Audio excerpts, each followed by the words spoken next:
Court कचहरी, appeal, तारीख और न्याय, इस बीच में लग गया 21 साल। एक पत्नी जो अपने पति के मौत के बाद मुआवजे का इंतजार करती रही, उसे न्याय मिलने में 21 साल लग गया। सुप्रीम कोर्ट ने जब मुआवजे की राशि का ऐलान किया तब 2 साल तो महिला को ढूंढने में ही लग गया।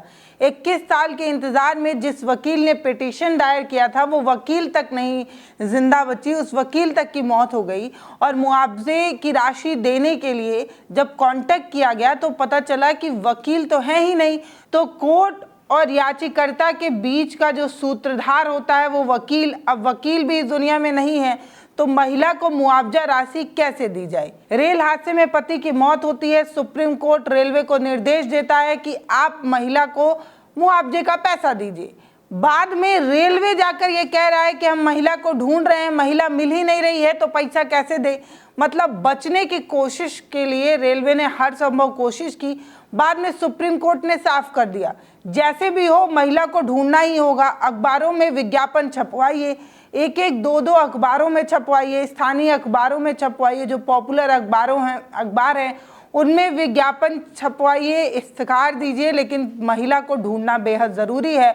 और सुप्रीम कोर्ट के तल्ख अंदाज के बाद महिला को आखिरकार ढूंढ निकाला गया।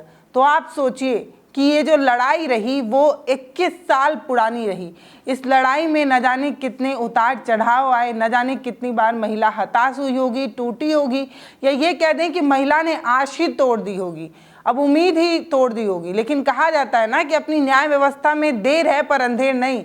लेकिन ये तारीख और तारीख किसी को कितना ज़्यादा परेशान कर सकते हैं, आज इस वीडियो में आपको बताने जा रही हूँ। एक विधवा औरत के संघर्ष की कहानी आपको इस वीडियो में पता चलेगी। आपको जानकर हैरानी होगी कि एक महिला जिसकी आधी से अधिक जिंदगी सिर्फ कोर्ट और कचहरी की तरफ टकटकी लगाकर देखते बीत गया। निचली अदालतों ने तो इसे खारिज कर दिया था और लौटा कर ये कहा था कि मुआवजा नहीं दिया जा सकता। दरअसल एक आदमी जिसका रेल हादसे में मौत होता है उसे मानसिक रूप से बीमार बता दिया जाता है, जबकि उस आदमी के पास टिकट भी होता है और मुआवजा मांगने के लिए जो जो दस्तावेज चाहिए होते हैं वो सब होता है। लेकिन रेलवे ये कहता है कि वो आदमी मानसिक रूप से बीमार है, इसीलिए उसे मुआवजा नहीं दिया जा सकता। कहानी पूरी तसल्ली से आप सुनिए। रेल हादसे में पति के मौत के बाद 21 साल बाद मुआवजा देने के लिए सुप्रीम कोर्ट ने जो आदेश दिया, 2 साल लगे महिला को ढूंढने के बाद फिर आखिरकार महिला की तलाश कैसे पूरी हुई, महिला को कैसे ढूंढा गया। पति की मौत 2002 में होती है, एक रेल हादसे के दौरान होती है और पति के पास रेलवे का टिकट भी होता है। ये कहते हुए मुआवजा खारिज कर दिया जाता है कि आदमी मानसिक रूप से बीमार है। उनकी विधवा को 23 साल बाद मुआवजा मिलना था, लेकिन शायद प्रकृति ने कुछ अलग ही सोच रखा था। किस्मत ने शायद उनकी ज़िंदगी में और भी ज़्यादा परेशानी बो रखी थी, इसीलिए मुआवजे की राशि का ऐलान होने के बाद भी उस महिला को ढूंढा नहीं जा सका।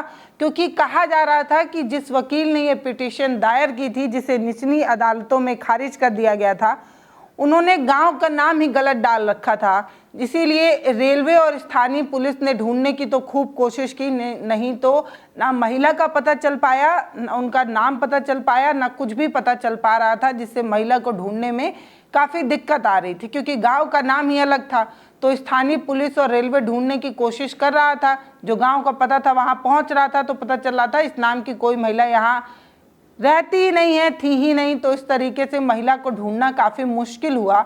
2 साल का समय लगा और रेलवे में तो सुप्रीम कोर्ट से साफ जाकर कह दिया। रेलवे ने कहा कि महिला से संपर्क नहीं हो पा रहा है, उनका बैंक विवरण वगैरह भी नहीं है, तो बताइए कि मुआवजा कैसे दिया जाए।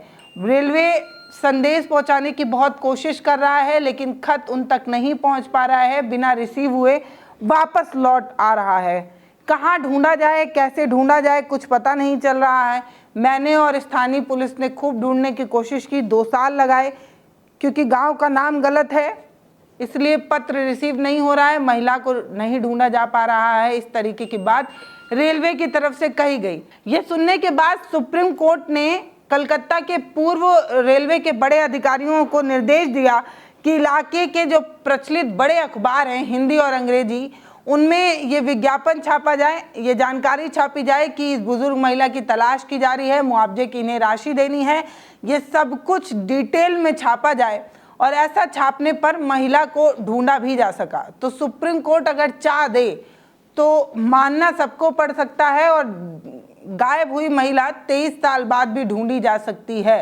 अब ये होता है एक करने एक चाहने की आस। रेलवे उन्हें ढूंढ नहीं पा रहा था, उसे सुप्रीम कोर्ट द्वारा ढूंढ निकाला गया। अब इस पूरे मामले में 24 नवंबर को अगली सुनवाई होनी है। सरपंच और ग्राम पंचायत के द्वारा जो निर्वाचन सदस्य हैं उन सभी के द्वारा महिला को पहचानने के लिए जो है वो पूछा जा रहा है। महिला की जांच पड़ताल की जा रही है कि जिस महिला को ढूंढा गया है वही वो पीड़ित महिला है या नहीं। और ये भी कहा जा रहा है कि जैसे ही महिला की पहचान हो जाएगी, वकील द्वारा महिला का विवरण पेश किया जाएगा तो जल्द से जल्द उनका भुगतान जो है वो कर दिया जाएगा। महिला का नाम सयानोक्ता देवी और पति का नाम विजय सिंह है, जो मार्च 2002 में भागलपुर दानापुर इंटरसिटी एक्सप्रेस से पटना जा रहे थे। तभी एक जगह पर भीड़ काफ़ी अधिक होती है और वहाँ पर उनका पैर फिसल जाता है और वो गिर जाते हैं, जिसकी वजह से उनकी मौत 2002 में हो जाती है। मौत होने के बाद पता चलता है कि जो उनके पति विजय सिंह हैं उनके पास टिकट भी है और उन्होंने यात्रा के लिए टिकट भी खरीदा हुआ था। वो अकेले सफ़र भी कर रहे थे, लेकिन रेलवे ने ये कहा क्योंकि वो मानसिक रूप से बीमार थे इसलिए मुआवजा की राशि नहीं दी जा सकती। लेकिन सुप्रीम कोर्ट ने जब रेलवे से ये सवाल पूछा कि बताइए अगर कोई मानसिक रूप से बीमार है तो वो टिकट कैसे खरीद सकता है, और अगर उसने टिकट खरीदा और वो अकेले सफ़र कर रहा था, पटना से दानापुर इंटरसिटी एक्सप्रेस लेकर वो आ रहा था, तो एक अकेला आदमी बख्तियारपुर में उनका पैर फिसलता और वो गिर जाते हैं। तो रेलवे से ये पूछा गया सुप्रीम कोर्ट की तरफ से कि एक मानसिक रूप से बीमार व्यक्ति के लिए कतई संभव नहीं है कि वो अकेले रेल यात्रा कर ले, टिकट वगैरह खरीद ले।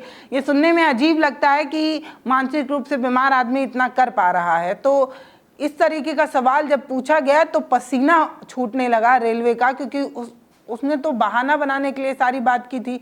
फिर सुप्रीम कोर्ट ने साफ कर दिया कि मुआवजा राशि तो देनी ही होगी और उन्होंने एक फैसला सुनाया। फैसला ये सुनाया कि जो विधवा हैं उन्होंने जो याचिका दायर की है, उनकी याचिका की जो तारीख है उसके 2 महीने के अंदर से 10% की ब्याज से जो है वो पैसा जोड़ा जाए और उसके अलावा 4 लाख रुपए मुआवजा की राशि, टोटल जो अमाउंट बनता है वो अमाउंट उस विधवा को मिलनी चाहिए। इस तरीके की बात की गई। रेलवे को मुआवजा देने का ऐलान तो सुप्रीम कोर्ट ने कर दिया, लेकिन पता ये चला कि जो वकील थी फैजवा शकील, उनकी मौत हो चुकी है और उन्होंने ही ये पिटीशन डाला था। उन्होंने कानूनी लड़ाई के लिए पिटीशन तो डाला, लेकिन ये लड़ाई में जब तक उन्हें न्याय मिलता तब तक वकील साहिबा की ही मौत जो है वो हो चुकी थी और इस वजह से संपर्क टूट गया। महिला को ढूंढने में काफ़ी दिक्कत हुई। एक खत रेलवे की तरफ से उस एड्रेस पर भेजा गया जो वकील साहिबा ने दिया था, लेकिन वो एड्रेस पर लेटर भेजने के बाद भी उसे रिसीव नहीं किया जा पा रहा था क्योंकि वहाँ पर वो महिला मौजूद ही नहीं थी। फिलहाल ये खबर सिर्फ मुआवजा मिलने की नहीं है, ये खबर एक दृढ़ इच्छा शक्ति की है जो सुप्रीम कोर्ट की तरफ से दिखाई गई। रेलवे की तरफ से ये कहा गया कि महिला को ढूंढ पाना संभव नहीं है, उन्हें ढूंढने की कोशिश की जा रही है, स्थानीय पुलिस ढूंढ रही है, रेलवे ढूंढ रहा है, लेकिन महिला नहीं मिल पा रही है। तभी सुप्रीम कोर्ट ने ये कहा कि अगर अखबारों में छपवाया जाए, जो वहाँ के लोकल प्रसिद्ध अखबार हैं वहाँ पर छपवाया जाए तो शायद महिला की पहचान हो सकती है।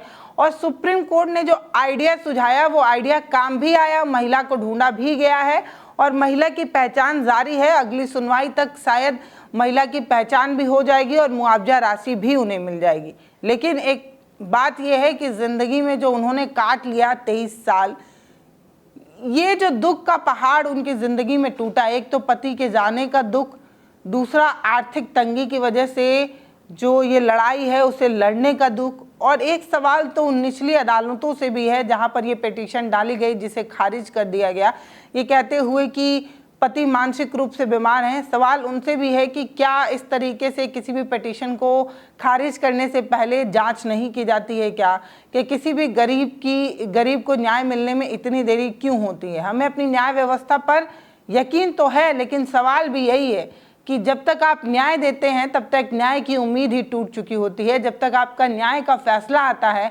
तब तक वो न्याय का महत्व ही कम हो जाता है।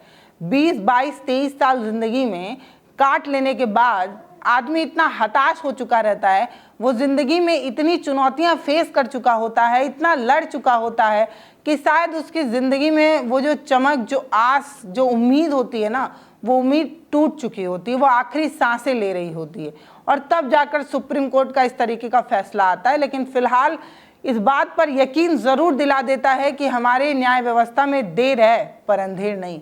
फिलहाल ये खबर आपको कैसी लगी, ये आप हमें कमेंट सेक्शन में लिखकर ज़रूर बताइएगा।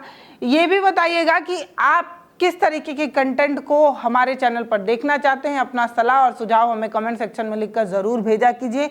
फिलहाल वीडियो को शेयर भी करिए और हाँ, चैनल को सब्सक्राइब कर लीजिए। धन्यवाद।